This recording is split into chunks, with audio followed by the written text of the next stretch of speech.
So today, the topic, I think we should probably introduce this, is actually management through scale. So today we're talking about all the things internally that happen within an organization, within either an individual or a set of individuals in a company, what happens to the culture as you grow, as you scale an organization, and what are those dynamics, and what are the challenges that come up. So that's kind of a broad kind of area. So we got a few kind of main motifs for all you English majors out there, a few motifs that we're going to drop in and dive a little bit deeper into, and these three have some great experiences. But first, I'm going to get all three of you just to do like a really brief introduction of who you are, where you come from, and maybe one thing that something cool that you're working on right now. I feel like I shouldn't have to prepare for that because I'm explaining myself. I'll go first. So hi, everyone. For those of you who haven't met me before, my name is Allison Lee, and I'm the Executive Director of North Forge South. We are an innovation-based economic development agency that supports the Portage-Lisgar region, so the southern region of Manitoba. We are a chapter of North Forge Technology Exchange, so we provide a two-stage startup program. We provide mentorship. We have North America's largest nonprofit fabrication lab, and something cool that we're working on right now is we're building a smart farm, and our goal is to be the best ag tech hub in Canada. And I also just want to say we didn't even get name tags.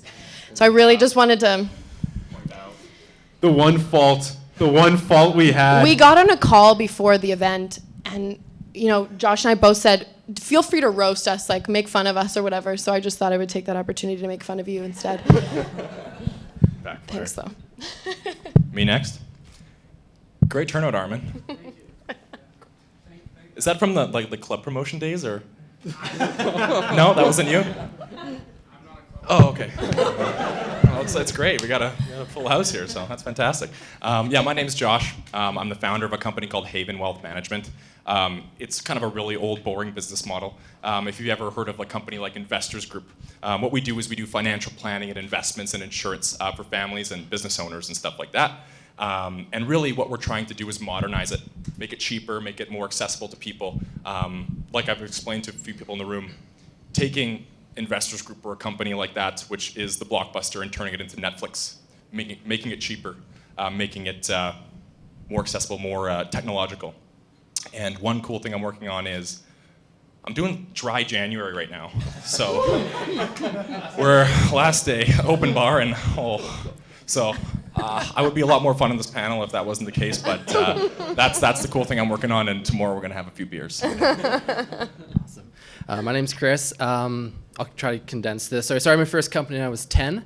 I built companies throughout my teenage life. I went to university to get a science degree. I was going into medicine, just like my whole family. And then I started a tech company. So that tech company was called Geofilter Studio. So we were the first company making geofilters on Snapchat. Fast forward 3 years now, we've made about 100,000 Snapchat filters that have amassed about 4 billion views on Snapchat. We then also segued into making augmented reality face filters, so those silly face filters you see on Snapchat and Facebook. We build those things. And then a cool thing about myself is I currently have a machine learning company that no one knows what's happening at, so that's pretty much it. So what's happening? Yeah, I can't say. We're going to talk about culture, organizational culture, and where it kind of comes from. And I think a good place to start is the beginning, I think. So at the onset, and all three of you have different perspective, obviously, but at the beginning, are you thinking about culture? Are you thinking about what is the type of environment that I need to start building, or does it come naturally over time? And feel free to jump in whenever. Don't answer a question, answer multiple times, whatever you want.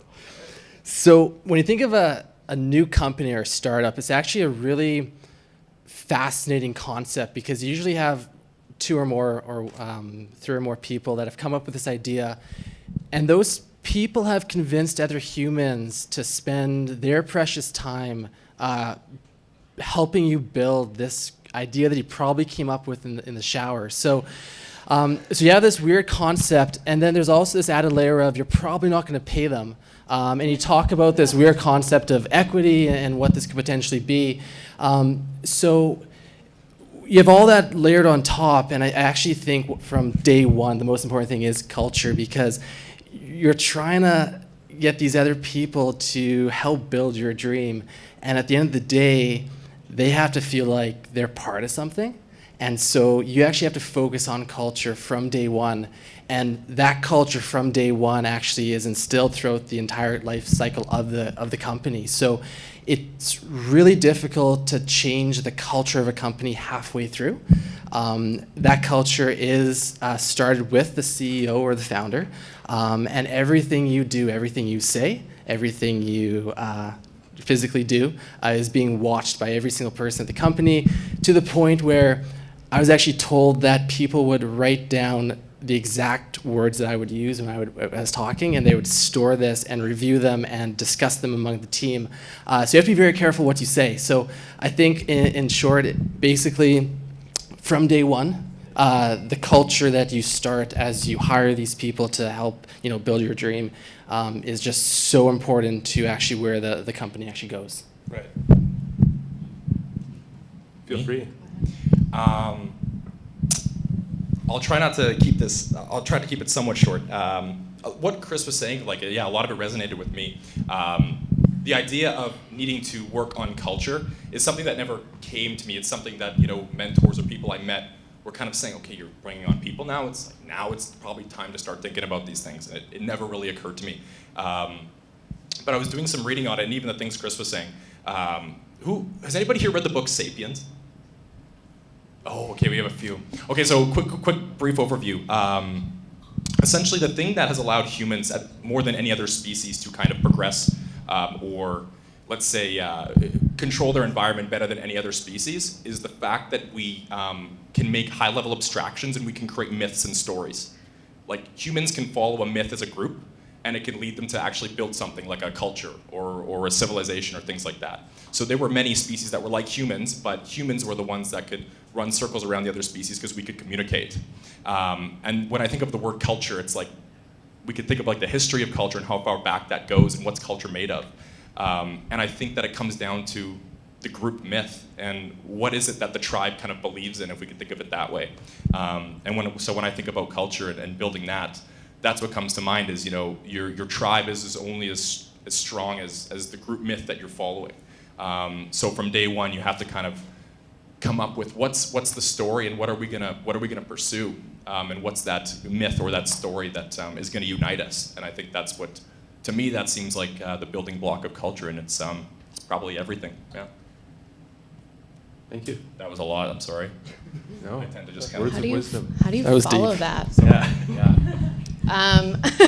So when you start a company, from my own experience in any of the companies that we've worked with, you tend to find this sort of calculated architecture of personality and experience that comes with a CEO. They're crazy passionate about their idea. They work harder than anyone else, and to convince someone else to do the same thing with you is kind of a crazy idea, like you mentioned. So when it comes to building your team, generally the first hire is probably the scariest hire. You're letting go, you're delegating, and you tend to start to understand that you should only be doing what only you can do in a day. And when you start to let go of that control, you need to let go of that control to a person that feels the same way, that feels the same vision. And when you started your company, you first focused on the problem. You focused on the problem and you felt really passionate about that problem, and then you created a solution around it. So when I think of any of the successful companies that I've worked with that have hired really well, they've hired for attitude and they've trained for talent and for action, right? You don't necessarily need to have a university degree to start working for a company, but if you're eager to learn, I think those are the best types of people to seek out to work with your company, because they're generally going to sit in the meeting and write down what you say, and they're going to divulge into it, and they're going to come to work the next day with a whole new idea or a whole new way to provide value to your company. So let's dive into it. As you progress, what do you kind of let it happen? You're talking about you have to manage it. How we obviously agree that it's important to understand what the culture is and to build something that is meaningful for not only you but for your people. What are the strategies? How much time do you think about this? Are you thinking about it all the time, or is there certain strategies that you or your team do? Or maybe the team tells you what the culture is? Can I add a funny story quickly? Yeah. Very quick, and because Chris's face reminded me of it. I walked into Chris's office and this story, okay, it's a pretty young crowd, you guys. I'll do my best not to be too offensive. Chris had an office when he was first starting out at the Clarion Hotel, and it was on one of those top floors. And at that time, when I walked in there and met you for the first time, I think there was probably 15 of you, and you were jammed in there. It was not nearly big enough for 15 people, maybe the size of that boardroom. It was 300 square feet. Yeah. And it was, and this is just a testament to the culture, I guess, Chris was, starting to build, and this is where, sorry, Chris, I'm gonna say this. Chris was so busy, and they were scaling so fast, and they had all these incoming leads to do business. And Chris had a big thing across the top of the whiteboard, because there was so much work coming in, there weren't enough people. And he got everybody to vote, and the question was, are we fucked? And he got sorry, Armand, if I wasn't supposed to say that. And he had every person in the company go and vote, are we gonna even make it? This might not work because we're growing so fast, there's so much coming in. And most of the votes said yes. And I think Chris has said yes too. So that's my story about Chris and scale and management. So that's right. So we scaled, in the first 14 months, we went from 2 employees to 85. We scaled 24,000%, which is really hard number to actually understand what that actually means. So Josh is right. So our first office, we moved in, we had 6 people. Within the next week, we jammed in about 10 more. And then we went on a hiring spree, and we kind of hired 50 people in 50 days. When you go from a company that's 10 or 20 people, but then you jump up to 80, 85 in 2 month span, what I learned looking back now is the culture is what kind of it didn't get the attention it needed. And we started to have weird things happening where I swear there was some cult internally that was being built, where you had this one individual who was basically having a team that he was building that was going against the administration. And so we had these weird dynamics of the company where when you're scaling so fast, the biggest issue is, and the question is, are we fucked? We were breaking systems, and we were having actually issues where we'd actually turn off our advertisements because our systems couldn't handle what was coming through our website. So you're focused on how do you actually stay alive and how do you actually manage what's happening. And as the issue with that is the culture took a hit. And it got to a point where we would have someone come in for an interview, and we would just hire you on the spot. We kind of cared what you said in the interview, but if you seemed somewhat normal. Does anyone need a job? we would hire you. And it was kind of when can you start? Okay, can you start now? Great, go down to the end of the hall and you're gonna begin. So through that process, we had some people that maybe weren't the right fit for our culture, and we had to deal with that after the fact. So so that's one of we talk about scaling and managing, and you really have to have people beyond just the founder in place. So those are your managers, your directors, your C-suite, who understand what that culture is supposed to be. So it's my job as a CEO to dictate to the managers, the directors, the C-suite people, the upper management, how I feel the culture should be at the company. And then I need those people to act. The issue is when you have someone that is a director or a manager in C-suite that's toxic to the company, it really makes it difficult and actually can destroy your entire company ecosystem. So very, very important. My only advice is fire fast. That's really great advice. I would also say be very greedy with human capital. And when you're first starting out, don't settle for the first person you find. And you know what? water, if I've learned anything, it's that water seeks its own level.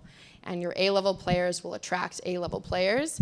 And when you get into that point where you've now hired a director or another C-suite, and they're an A-level player, they'll seek out other A-level players. And then through the pipeline, they'll end up making some really great hires from you. But if they're toxic, then. So how do you do that? Because you're in a pinch. What, fire someone? No. That'll be another panel. We'll have a whole panel on that. No, specifically around the pressures to probably meet the demands that you're facing.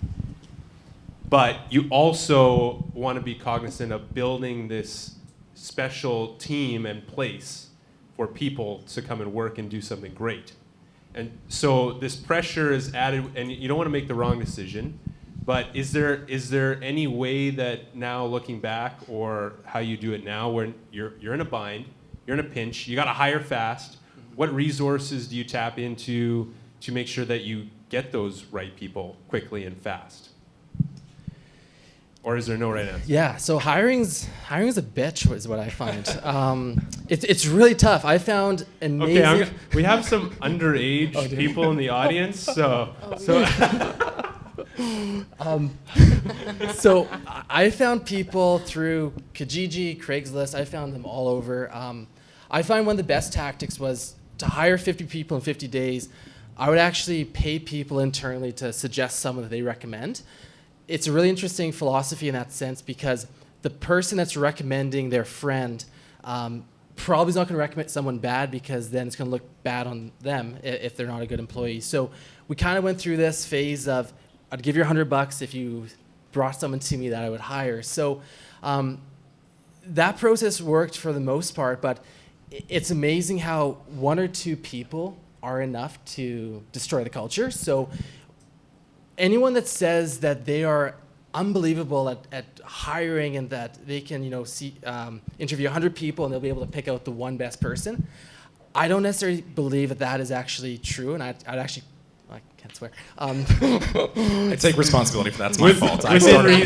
Within reason. So I just feel that it's really hard in a 20-minute interview to actually understand and judge someone's character. So I actually think you should, obviously you need guidelines to figure out what you're going to hire for and what sort of, characteristics you look for. So I think that's the fine part. I stand behind the fact that just fire fast. If there's an issue, don't wait 6 months to, obviously. Yeah. So for HR, there's processes. There's things you have to follow. There's protocols.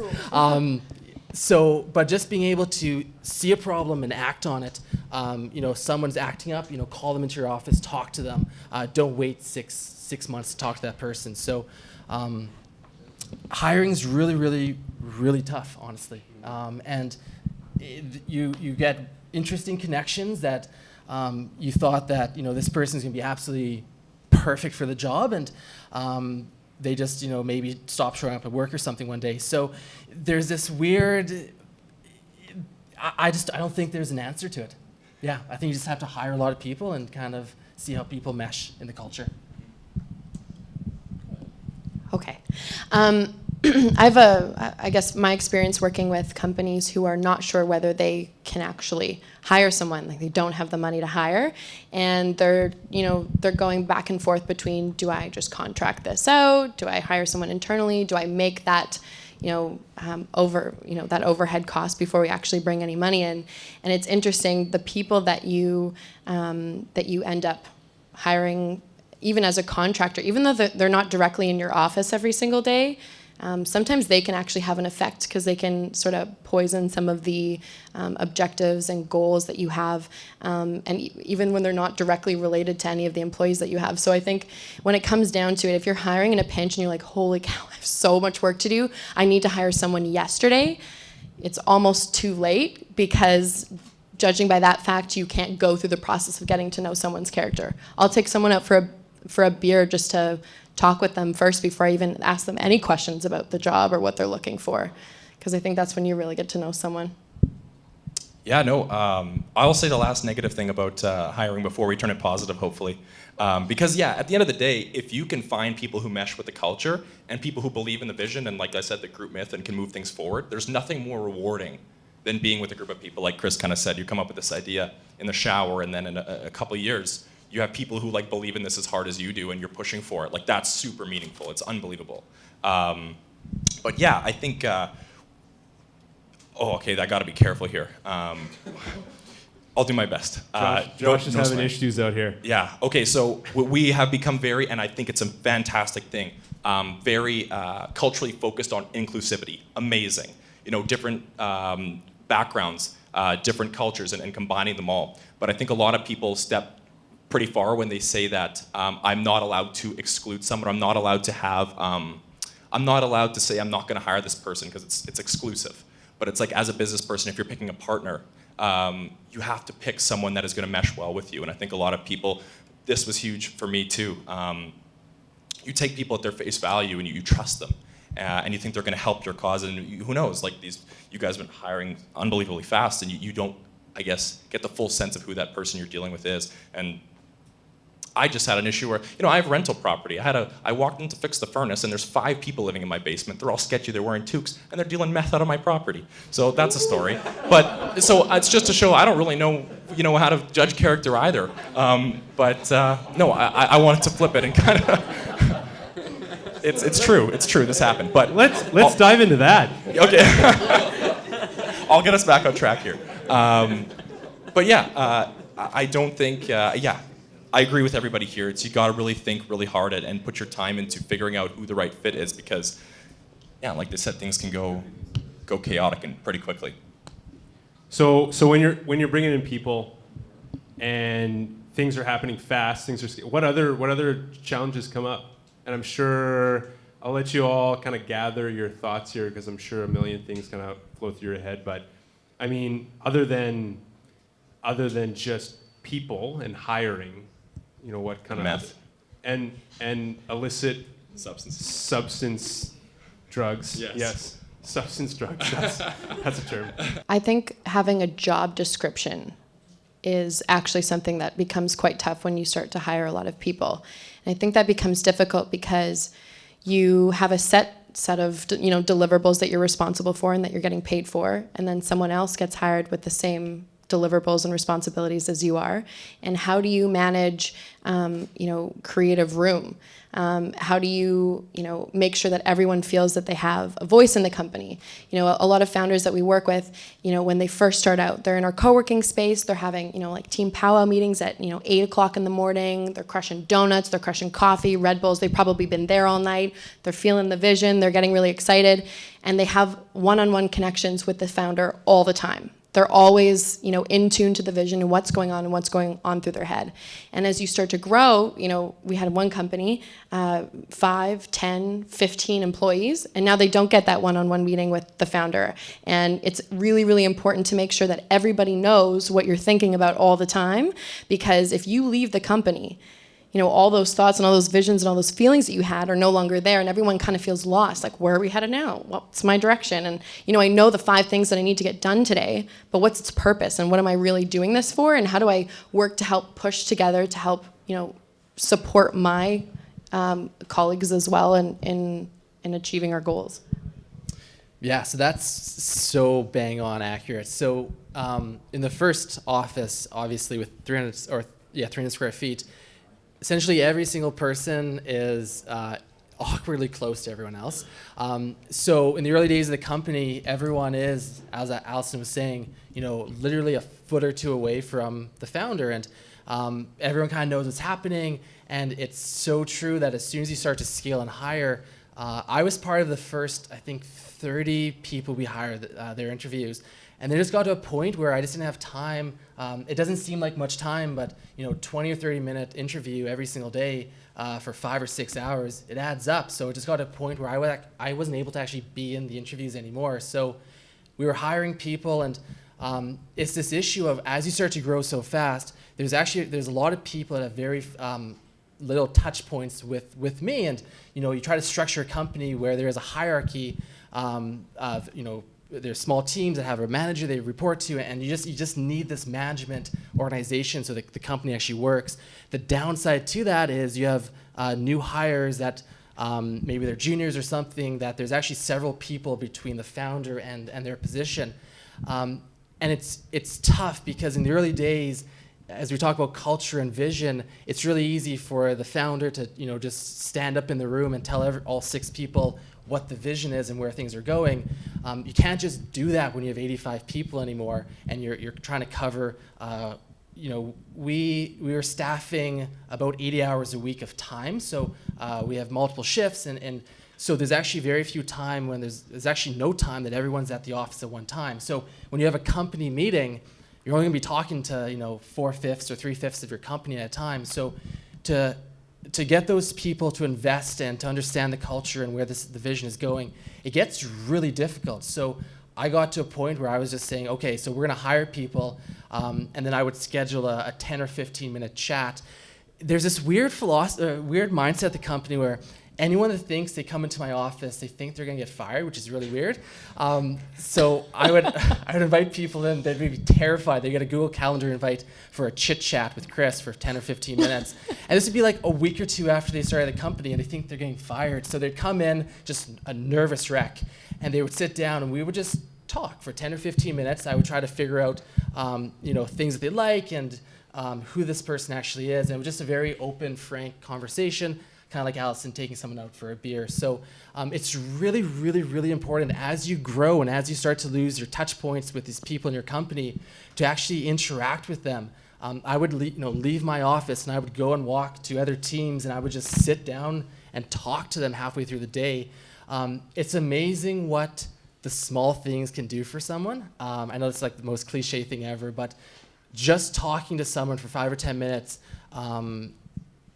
it's amazing what that can do for their work ethic, their mindset at the company. And it's really important if you want them to buy into your idea. It's really important to make sure that everyone feels that they have the ability to either connect with the founder or at least have the door open that they can open voice policy or voice concerns. So really, really important to have an open dialogue at the company.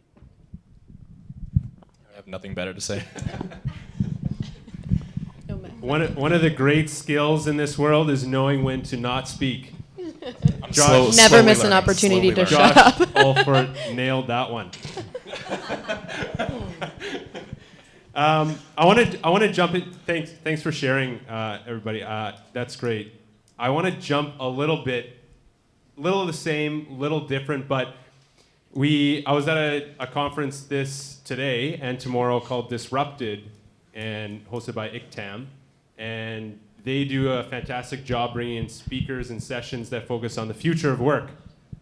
And so where are we going as organizations and education together? And so how do we prepare for the future of work? And so one of these things is remote working setups and more contracted, it seems like, or contract arrangements. So I think Josh, sure. I want to jump into maybe your particular scenario, right? And how we've talked about culture and vision and being, trying to be close and build something together. How is that possible when perhaps you have contract workers or a remote working setup where people aren't necessarily face-to-face with you all that often and not in the same building as you? How do you kind of keep that together, or how does that work? Right. Well, if you're Chris, good luck with that. Like if you have 80 people, like we could talk. We'll go to that after. But for myself, in our industry, and in most of the financial advice industry, every person you'll meet is contracted, and that's just the way it's set up for tax reasons. If you're contracted, you're self-employed, and the write-offs and all sorts of things you can do there. So it's not necessarily that we choose to contract versus employ. It's just structurally better to do so from our perspective.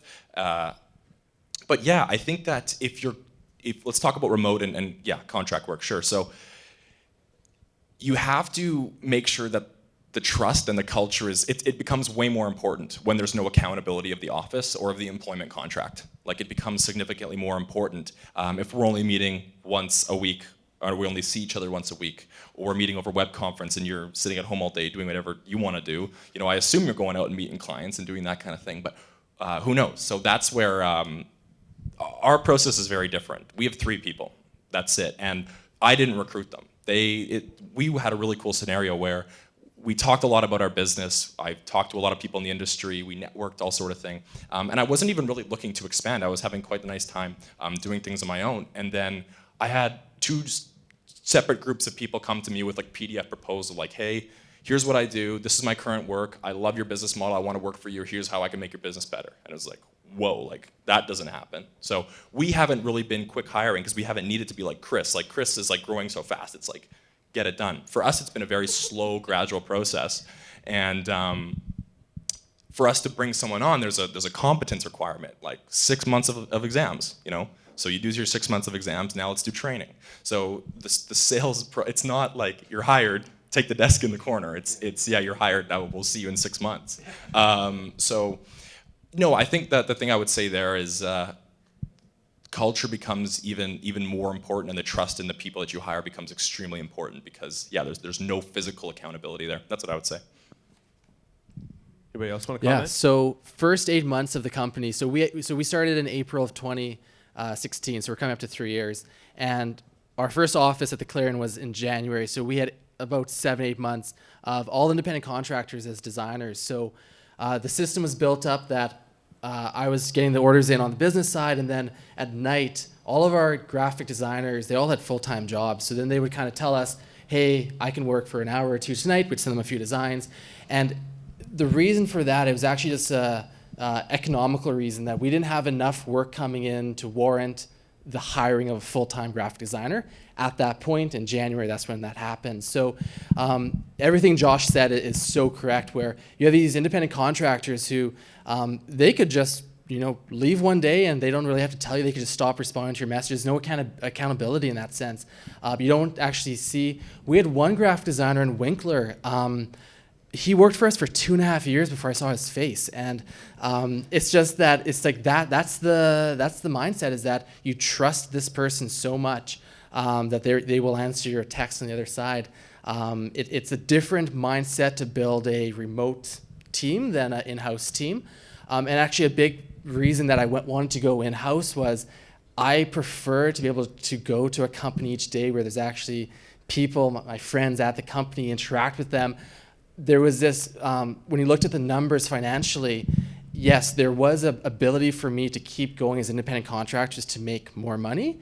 I actually wanted to have a company that I could come to, and so for me, I actually spent more money to have people around. So it's kind of you got to figure out what you want. Totally different mindset in terms of how to build culture.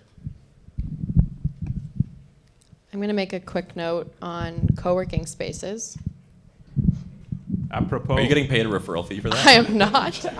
I actually have my own, Where's so my it's in like referral kind of fee? competition. But I just wanted to make a note about why co-working spaces are so great when you're first starting out. If you're just on your own, or you work for GeoFilter or EveryStudio, or you're even working for a branding agency and they don't want to have you in office and you work better on your own, these spaces are collision spaces. For our companies, you're amongst other founders. You're able to bounce ideas off of each other. There's areas for you to go and have private conversations, but it's also a legitimacy factor, because I've personally had meetings in my basement with clients and they just didn't take me seriously, mostly because it was my parents' basement at the time. But when it comes to co-working spaces, not only do you pay a small monthly fee to have a beautiful, clean space, and you could book time to meet with them if you're just hanging around the office and you want to pop in and get some advice. It's a great way to not have to leave, the office in, weather like this.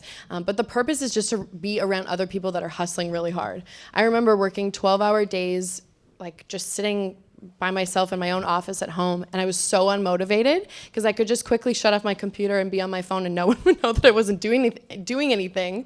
But when I started hanging out with other people who are super like-minded, really, really driven, it just gave me a sense to want to come out and work really hard, and I ended up meeting, employees, really great friends of mine, for now a few years. And I think that, thank you, Launch, for hosting this, but I think this is also a really great place to use as an alternative when you're hiring, whether you don't want to have a large office space and you just want to pay, $150 or whatever it is a month to have, a couple people come and work here. I think it's a great alternative to keep costs down. On the legal side, my legal team will appreciate me saying this. You gotta be careful about the difference between an independent contractor and an employee. You can ask me if you have questions after about this, or I actually do recommend to go see legal counsel. So just understand there is a difference. You don't want to get caught having independent contractors as employees. The CRA loves to catch those people. So just a little side note. Coming from experience? Yeah. We're good. We're good so far. So Chris's operation is legit. Someone report him. It is legit. But it's legit. That was a big moment in the company where we set a specific date and we flipped over. I think it was about 60 people that went from independent contractors to employees on a very specific date. So just be very mindful on the legal side of those two terminologies. I'm gonna jump right back to Allison on this one.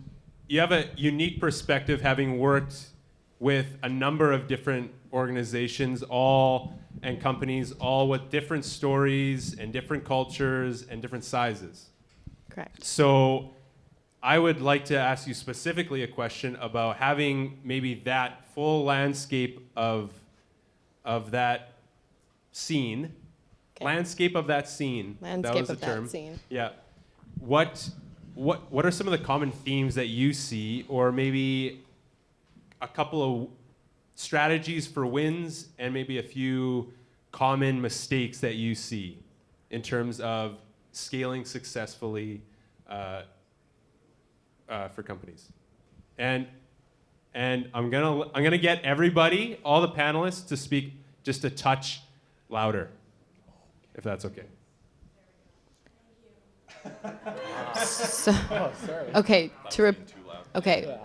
So the question is, out of all of the companies that I've seen in just if there's some common things that you see or common mistakes that you see made at specific points when organizations are starting to really grow really fast, certain things that common pitfalls or certain things, any advice that you would give to an organization reaching a point where they need to scale,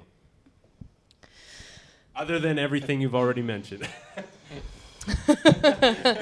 I would keep in mind that you should always sort of, potentially redefine what your definition of success is. A lot of us, commonly feel that success is, determined by, sometimes monetary value. But I really believe that it's defined in terms of the value that you provide to other people. And what I've seen from, companies that start off where, it's one person and they can't afford to increase their production line because their margins are too small because they're selling in, local shops and they don't know how to do online e-commerce sales. And then they start to, ramp up their business. They're like, oh, okay, well, I can hire some more people. Well, you can't just treat people like they're a number, right? And I also feel as though when you're first starting out and I had mentioned that your first hire is generally your most important. And the reason I say that is because I've seen a lot of instances where you bring an employee on and they're, titled as an employee or a contractor, but they get so involved in the business that they end up feeling like a founder and they end up taking on a lot of the burden of the business and they feel like, your problems are their problems and they get really worked up and they start taking themselves into different facets of the business that they really don't have any business digging into. So I think I would make sure that when you're starting out, for those companies that are just starting out, your first hire, make sure that you articulate to them that they're there because they are what you are lacking and that they should focus on what they were hired to do really, really well. And when there's a need for, for input or creative room, then you'll call for it. And I also know that companies that are going sort of, and you can speak to this too, when you've hired your 10th employee, I think it's really important to start focusing on, asking things like, what have you taken a Myers-Briggs test. Personality types are incredibly important, and that's why I had mentioned, you should hire for attitude and train for skill, because there are so many things that you can learn. And I was speaking to a good friend and colleague of mine recently, and she had mentioned that she had just started at a company, and she was learning a very, very basic skill that a lot of the employees in the company were fluent in, but she had absolutely no experience in it at all. But for her to be able to learn that skill, to become fluent, to be able to articulate and communicate with them effectively, to sell their product, that was a really big factor for her, that she felt included, and she also felt that her attitude and the way that she felt about the business and her goals were really important to the management team. And you want to seek out leaders, and as I said, A-level people seek out A-level people, and water seeks its own level.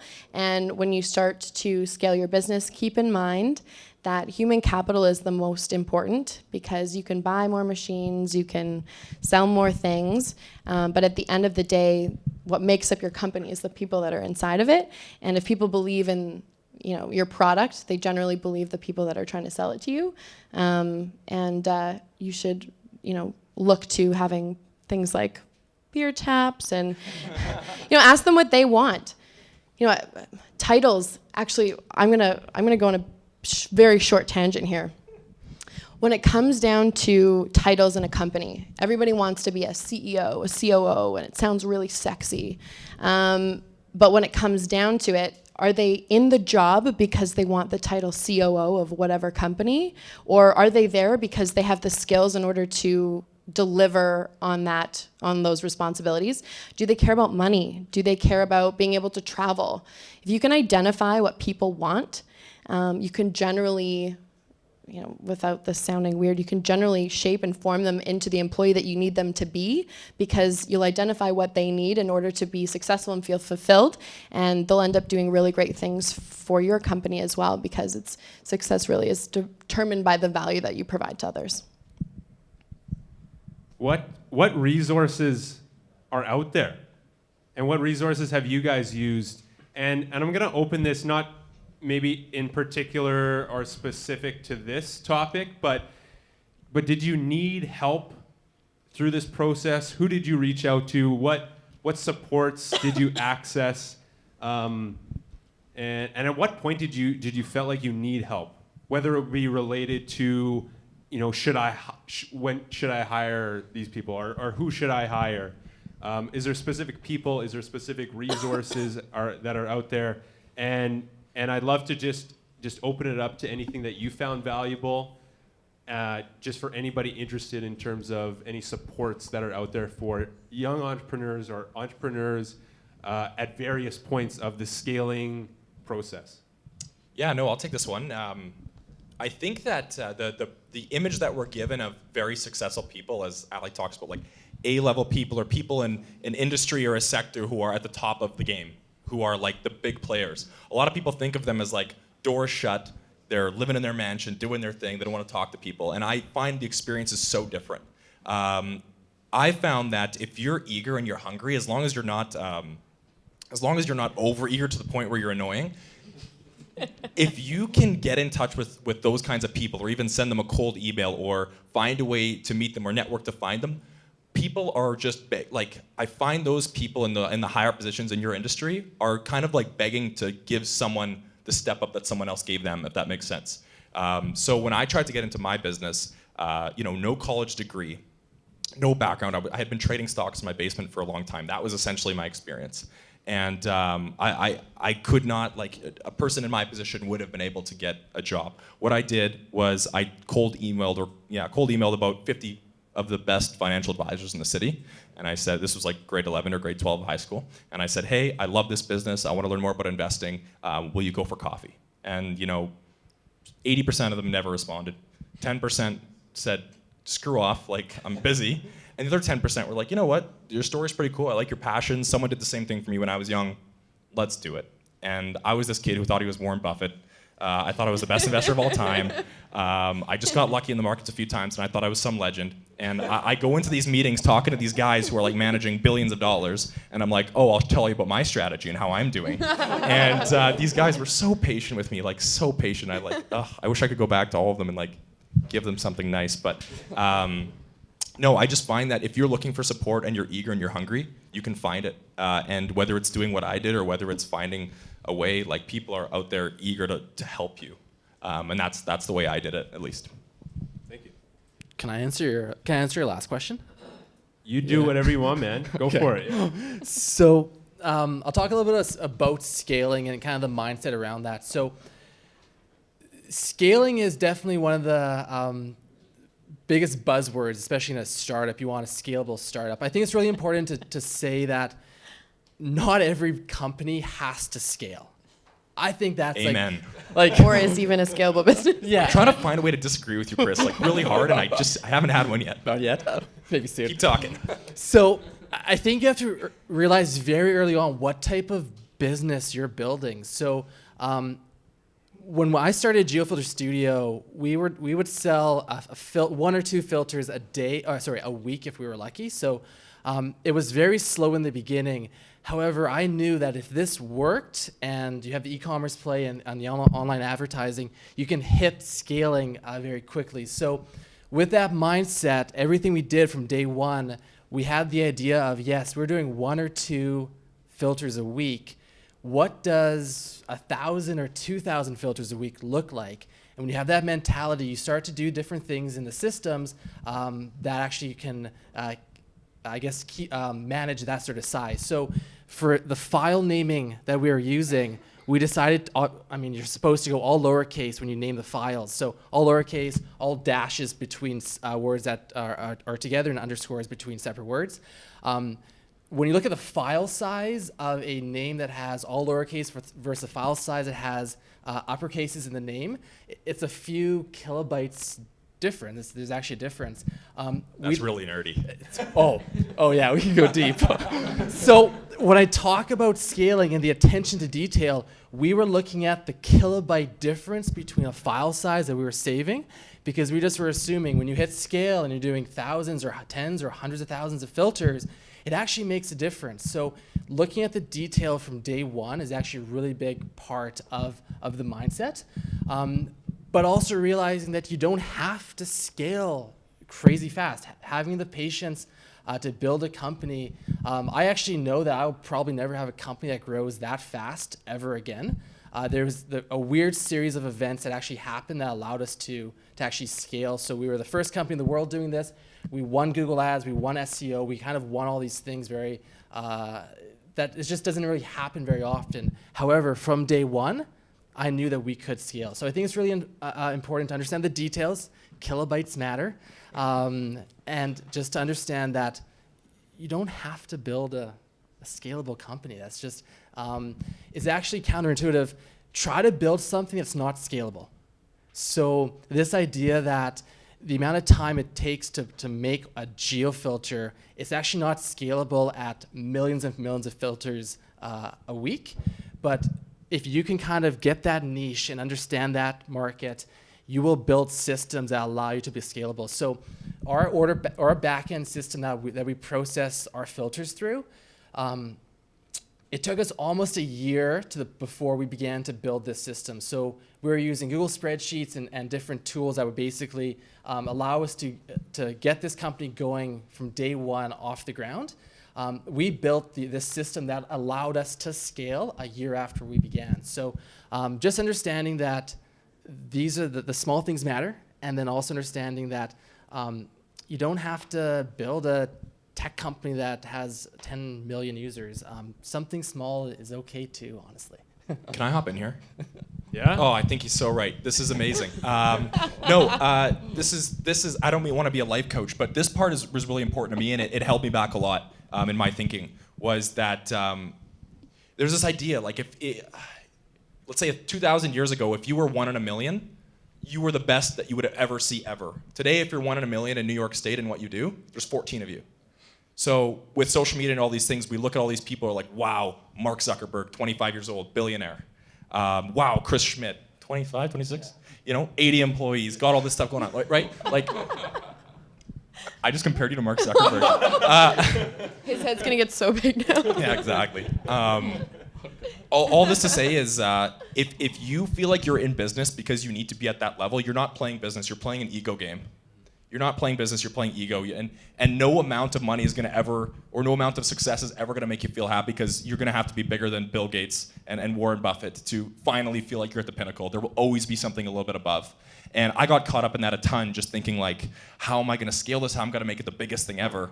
And so much more peace and calm came into my life when I realized, let's just build a great company and help the end consumer. And if that scales huge, great, but that's not really the goal. I mean, at some point, of course, you want it to scale, but like Chris said, it's counterintuitive.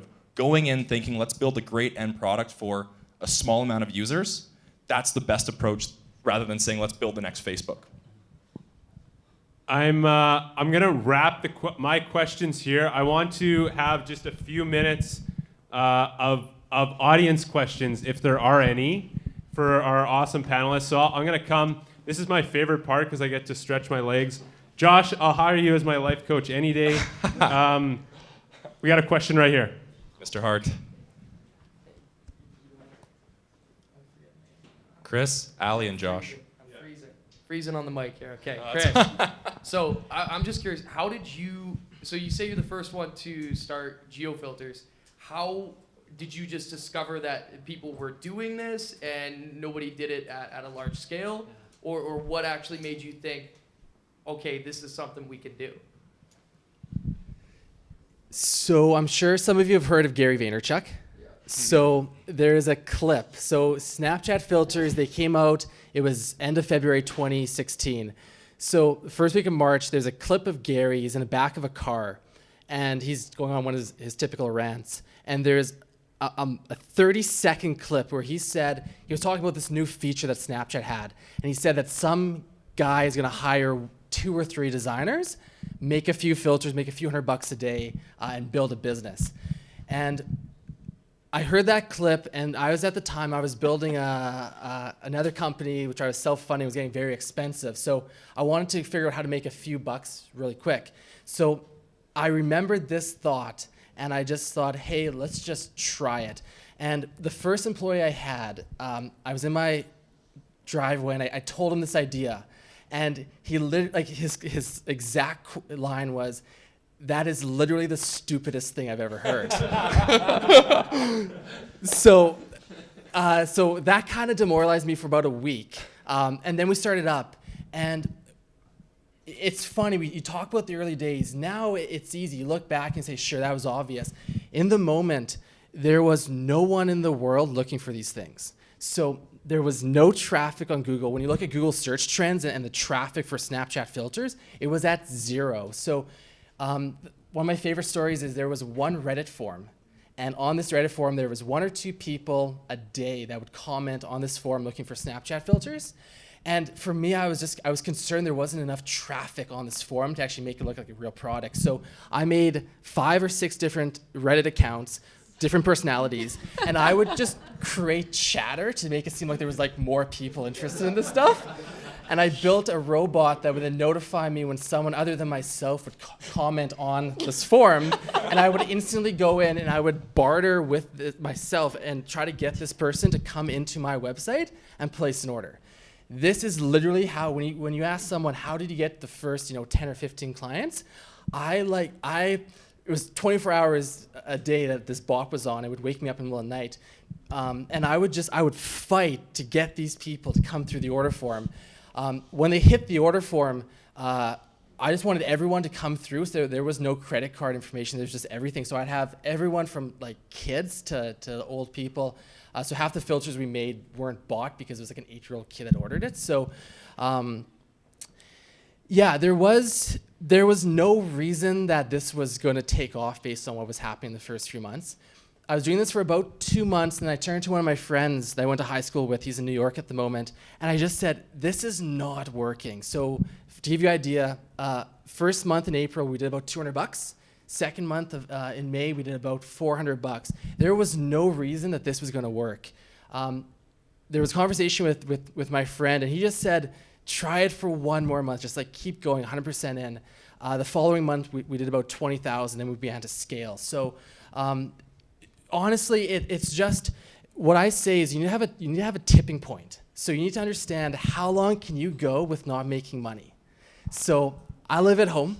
I didn't pay myself for 3 years. My mom makes my lunch. I have no expenses. So for me, I could go years and years and years and years without making money. So I could risk everything I had.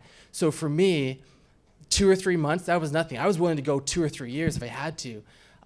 So I'm just in a very fortunate situation that I can do that. I don't need much to get by in that sense. So you have to figure out where is that tipping point for you, and when will you kind of make that change and say, hey, maybe what's happening is not working. I need to try something else or go get an actual job or something. So it's kind of what works in your situation. Question.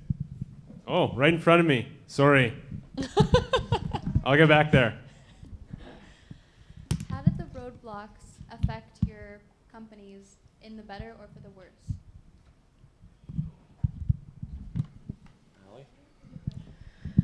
Oh.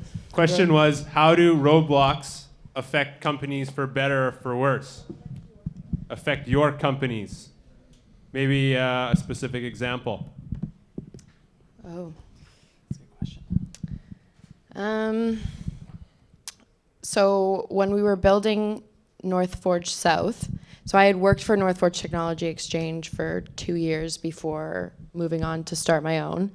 And I would say 90% of it was, I'm very confident in my abilities, but when it comes to building a nonprofit organization, relying on government funding and encouraging people to sponsor and invest in something that was created out of thin air. I didn't have a program director. I didn't have 2 buildings. I didn't have a fabrication lab. I didn't have 20 mentors on call at any time. But I had to say there are dozens of people who are in the region that need help.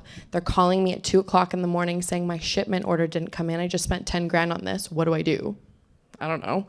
But the purpose was that it was really hard for me to not get so personally involved with the companies, but also to help sell the vision. And, like I said previously, it doesn't have to be sexy. It just needs to provide value. And I think it was trying to communicate that to other people and say, look, like, this isn't going to look really pretty at the beginning, but this is going to change people's lives.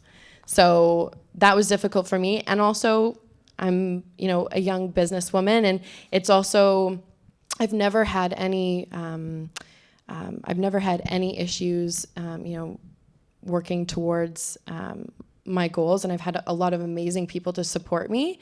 But I think it's really daunting to get up in front of some, entrepreneurs that are 20, 30, 40 years older than I am and say, look, like, I can help you, even though I'm 40 years younger than you.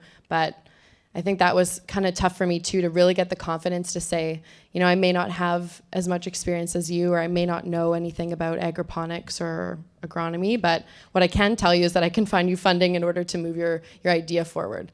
So those were roadblocks for me and issues. That's great. Yeah, I think roadblocks, like they're it's tough to say, like, pinpoint one roadblock, because it's like every day is kind of a roadblock. But I think that it comes down again to the purpose thing. I'll come back to that, right? Like, let's talk about, like, I guess, courage just for 1 second. And a lot of people think courage is a trait. It's like people are courageous and they can go, like, confront the world and bring them their product and make it work. But I don't think courage has anything to do with the personality or its trait. It's just the purpose. Because a courageous person before the big meeting is still sweating buckets in the bathroom. Like, I'm not prepared for this. I'm not good enough for this. This is going to be an issue. I'm going to run into roadblocks, overthinking, blah, blah, blah. But the purpose underneath it is like, I'm going to do it anyway. And I'm probably going to screw it up. It's probably going to go all wrong. But I'm just going to keep battling through that. And that may be, like, super cliche, but that's just what my experience has been, is a lot of people are like, how were you able to go? Just, like, for reference, I don't have credentials, and this isn't to toot my own horn, but our largest clients are somewhere around the range of $1 million in assets, and we'll manage their investments for them. So I'm in a boardroom, and I'm 23 years old, and I'm trying to convince a retiree couple of how they should live out the next 30 years of their life, and how I'm the person to manage that for them. And it's not in any small bit like that's one bit comfortable or easy, and you just keep encountering that over and over and over. And eventually that wall breaks down. But yeah, I don't even know if I'm answering your question, but that's what came to my mind, is like, it's always gonna be scary, regardless of the roadblocks, but you're gonna grow from it, as cliche as that is, and it's never gonna be simple or easy, yeah. I'm gonna jump one last question. I'm cognizant of the time. So I saw Piri, right? Here we go. If you're in a position where you have a company, you're selling this idea, people are coming on board, you're receiving validation, you're at a point where people with funds are intrigued in your idea and are expressing interest. You're taking meetings with them. Any advice on how to proceed with that? Like what are those meetings like? What should you caution for? It's a big question, but... I'm gonna go super quick before I let the real people talk. Yeah. It's a lot of pressure. Yeah, I guess I'm pretty involved in the investing space because that's what we do, and we're very familiar with how those stories go. And there was an old quote, and it says, like, if you want to control the country, like, control the money supply. You don't have to worry about military or armies, you control the money supply, and the same thing goes for your business, is that once someone gives you money, they're in control of the business, in a sense. Not always completely, but just as you're thinking about taking on a partner, someone you trust as a co-founder or someone you want to employ, and how you have to trust them. An investor or a funding relationship is the exact same in terms of you have to trust that person, and you have to make sure that the interests are aligned, and again, you have the same purpose. So that's my little blurb, but yeah. Good question. So this is something we haven't talked about tonight, which is funding. So GeoFilter Studio, yeah, it's a really big question. So GeoFilter Studio, we were cash positive on day one. So that entire company, no funding, no loans, no debts. The company was built on our own capital, the orders that we brought in. I've actually never taken anyone's money over the 15 years that I've been doing business. And until now, and so we're actually raising a seed round right now at the machine learning company. And all the businesses that I've built, I would say that they've been a success in the sense that they were generating money, they had a lifespan of longer than just a few weeks. Actually, one company just had 15 years that it's been around. So I think there's this concept, especially with young entrepreneurs, especially around my age, that you come up with this idea in the shower, and you have to go and you call up a few friends, and you want to take their money and just begin. And to give you an idea of, there's different types of investors. There's VC investors, there's angel investors. To describe a VC investor, the best way to put it is, they're kind of like a soul-sucking person on your back. That is the idea. It's just that getting the money, that's awesome, that's great, it allows you to grow. You just have to make sure that you are ready to take someone else's money. With this seed round that we're doing, this is the first time that I have shareholders that I have to now report to.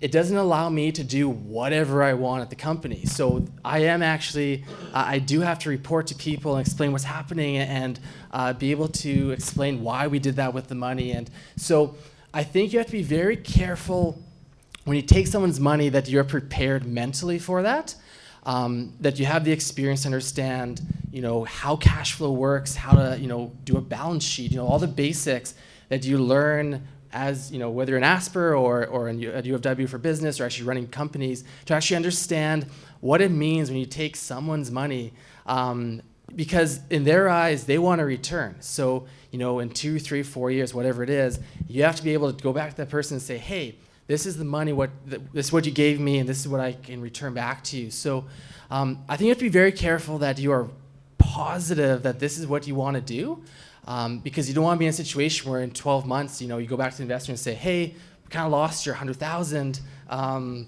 you have another 100,000? We'll try it again. credibility is so important. And Winnipeg is such a small city that things travel very quickly. And worst case is you don't want to take someone's money, maybe things go bad and something happens. It may make the next time you want to raise money that much more difficult. So I think it's just coming down to being confident that you are ready to do that, and also understanding that you don't need to actually raise money to build a company. And I've now built 6 companies off of the own capital that it produces. So there is a time that you take money for scaling to grow fast. If you've proven what you're building has product market fit, which is very important, and you take that money, don't take the money to build the idea out, take the money for scaling and to grow that there's been proof of concept to that point. So I just want to advocate that you should be very careful taking other people's money, and just to not do it because it's the thing that everyone's doing in the Valley, in Silicon Valley. So hope that kind of helps. Okay, one more quick comment on that. I think I like your last comment about that's what everyone in Silicon Valley is doing. I think it's a buzzword to say I'm raising a seed round. Which sounds so fun. I also think there's a common misconception that when you become an entrepreneur that you no longer have a boss. And I think that's false, because your consumer or your customer is your boss. They determine your product market fit and whether they're going to buy it or not. And I think there should be a large focus on lean market validation. And you should be able to identify within 3 months, whether your customer actually wants to purchase your product. A lot of companies think that they need to raise investment because that's just the thing to do. But if you don't actually need to raise the money, or you can run, or if you're just validating your idea for the first 3 to 6 months, just validate your idea. Facebook ads aren't that expensive. Take out a loan. If you have good credit and you have a little bit of collateral, you can do great things. You can also go through Futurepreneur, or there's lots of other programs like that. But once you bring on an investor, it's really important to understand that they do technically own a piece of your company depending on what your terms are. But you should also not bring on an investor that doesn't provide value to your company. Take Dragon's Den, for example. 80% of those companies that go on Dragon's Den don't actually have their deals go through. They're number one on there for publicity, which actually works quite well.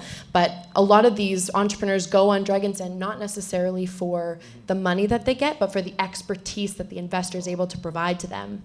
So if somebody comes at you and says, I can give you $1 million, well, that's great. I don't even know what I would do with $1 million. So if you don't know what the money's for and you're not really sure what kind of value you can return back to your investor, I would stay as far away from that as you possibly can, and try and run as lean as you can for as long as you can until you hit your tipping point where you need to go get a job. But it's risky business, and if you don't know what you're talking about or you don't know who you're talking to, it can be really scary and you can get yourself into a lot of trouble. Wow, that is a lot of content. That fires me up. Thank you. Thanks for those questions. I encourage everybody, if they do have questions, please come see the panelists. I'm just offering you guys time.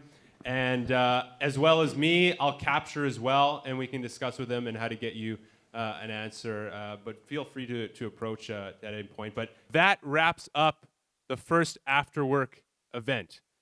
And thank you so much for being here. Thanks to our panelists for sharing.